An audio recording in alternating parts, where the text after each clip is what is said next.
subscribe to the channel. Ladies and gentlemen, it sounds like the Buffalo Bills are all in on picking up the fifth-year option for Dalton Kincaid. Josh Allen finally confronts Nick Wright on his show.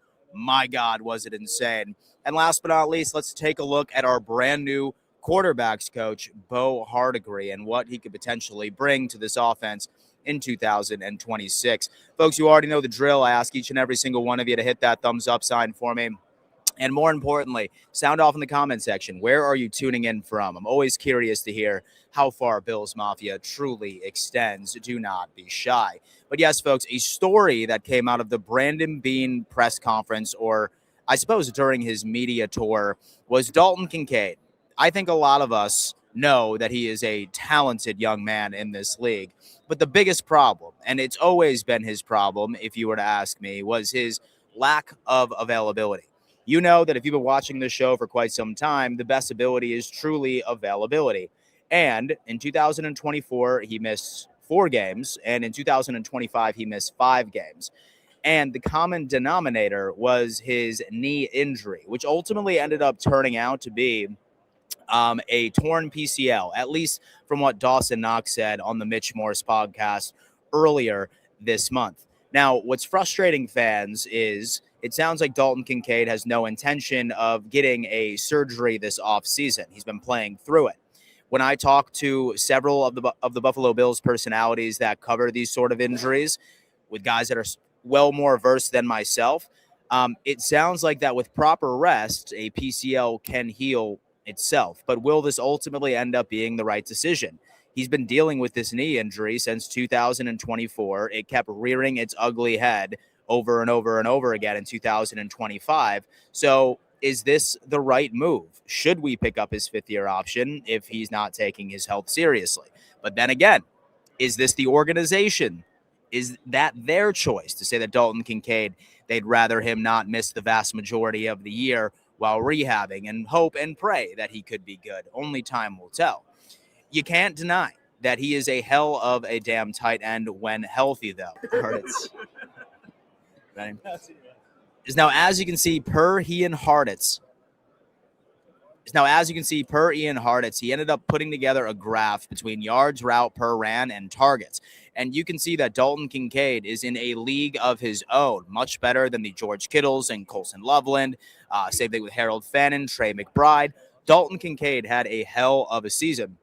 Now, fifth-year option is interesting because he's going into year 4, and that could position ourselves. If he can stay healthy in 2026, we can end up revisiting that conversation and giving him a mega extension, hopefully helping him out in that category. So as far as Dalton Kincaid is concerned, folks, I'm really curious to hear your thoughts. Should we pick up his fifth-year option? Should we extend him? That is a conversation for a different time. But as of yesterday, and funny enough, the second I dropped my video on this Buffalo Bills coaching staff, or some of the new additions, Bo Hardegree was named quarterbacks coach. Now, I got to tell you, it's hard for me to really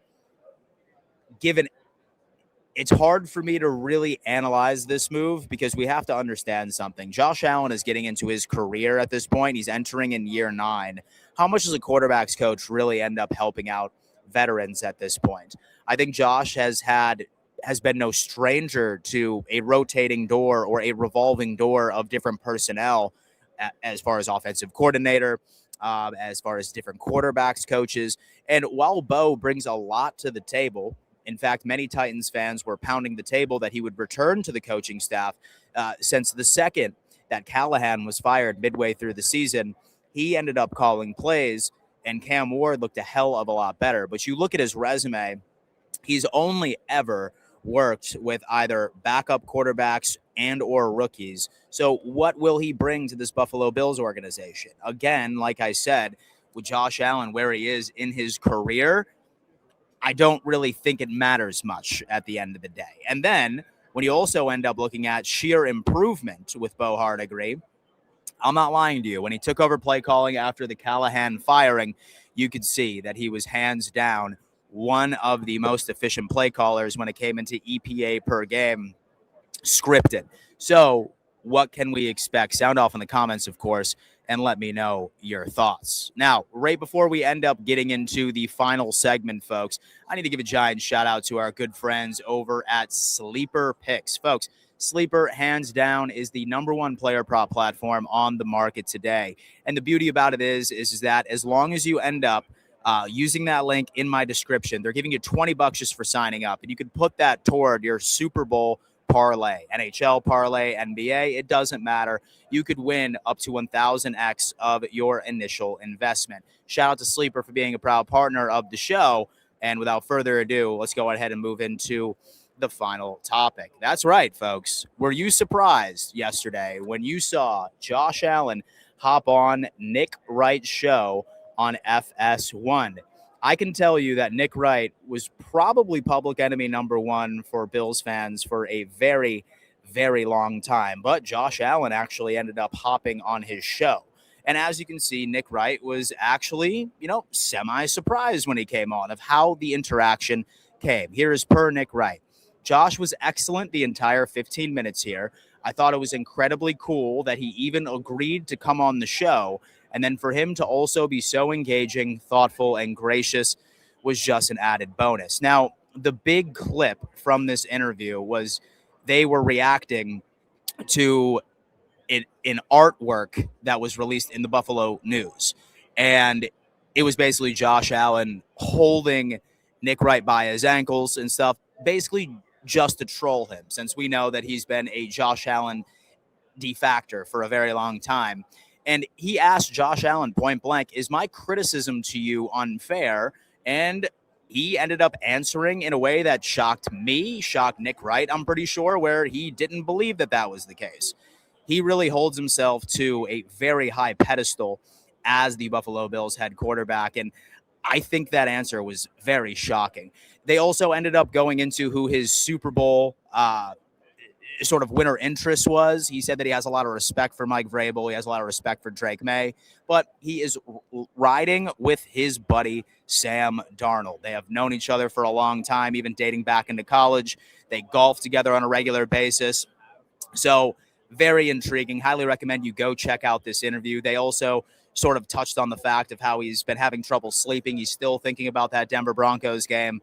But talk about an interview that I thought was never going to happen. Now, last but not least, folks, I wanted to discuss this media tour that we have been getting from Brandon Beane for the past couple of days. Now, as far as Brandon Beane, let's go ahead and put this right here in case you see it right here. He was on a show where he said, F the outside. I'm not going to have to regret of choosing someone to appease the outside. Now, that, of course, was a shot at fans. That was a shot at perhaps the radio station or other media outlets. But he ended up walking that back and saying, look, at the end of the day, what I am going to do is make the right decision for this organization based off of who I think is finally going to get us over the hump. I'm not going to pick a guy just because 70% of the fan base or 90% of the media is pounding the table for them. Now, he's been getting a lot of crap over it. But at the end of the day, I feel like you have to give him respect from going out there and saying, Joe Brady is my dude. I reflect on the Joe Brady hire, and I really think of all the other potential solutions. Reports came out that Phillip Rivers was a leading candidate. At least Brandon Beane loved what he heard from him. But then, of course, they went out. He had a separate conversation asking him if he was truly locked in and was willing to move his 10 kids from Alabama all the way to Buffalo. He ended up backing out. A lot of people wanted some of the unproven offensive coordinators, many of which who had no experience calling offensive plays. When you look at it, Joe Brady really checked all of these boxes that most Bills fans were hoping to see going into this coaching cycle. So it sounds like Brandon Beane, he's confident in his pick because he said, if not, he knows that a moving company will be outside of his front door if he ultimately ends up being wrong. So, folks, that's going to have to do it for another edition of the Del Mafia Report. As you can see, I'm at Super Bowl Radio Row. We just walked by the Pat McAfee show. He's live right now. I think Joe Flacco is about to hop on, have the Up and Adams show right across the hall here. She's currently interviewing Justin Jefferson, Jamar Chase, and Kevin Durant. It is such an experience over here in San Francisco. And I can't thank you guys enough for giving me this opportunity of being able to take my dream and turn it into a reality. I'm covering the damn Super Bowl, and it's something I think all of you need to take credit for.